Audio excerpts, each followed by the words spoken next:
Hi guys, welcome to our daily encounter. In John chapter 2, we read about Christ cleansing the temple.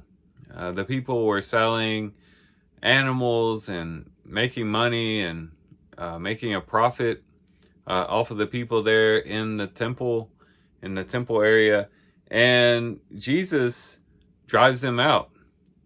And this is what he says. He says, stop making my Father's house a place of business.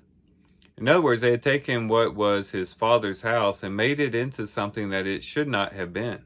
It should have been a place of prayer. It should have been a place of sacrifice. It should have been a place of worship.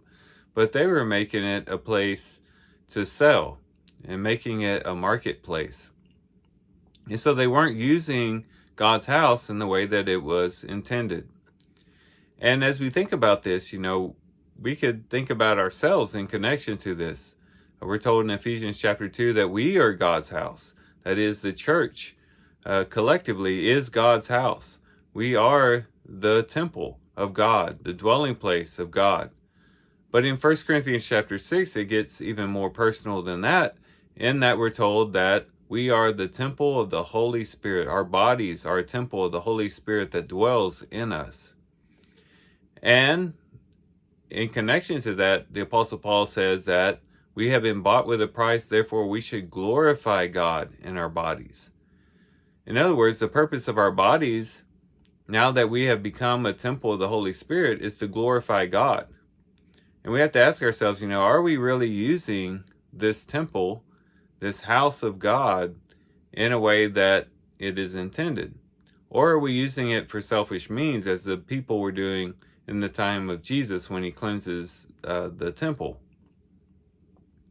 And we are to make sure that because of the fact that God has designated us to be his dwelling place, that we use his dwelling place in an appropriate way. That we are walking in alignment with his will, but also doing good works and doing those things that will glorify him. That people may see our good works and glorify our Father, which is in heaven.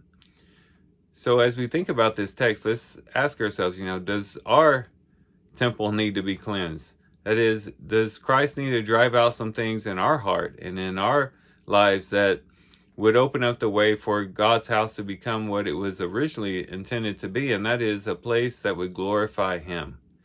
And if that's the case, we can come to the Lord in prayer, ask for forgiveness, ask for his help for this cleansing, and then to move forward in his plan and his purpose for our life, so that he can receive the glory that he expects and the glory that he deserves.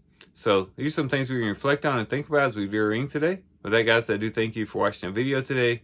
Hope you guys have a great day. Love you guys. God bless.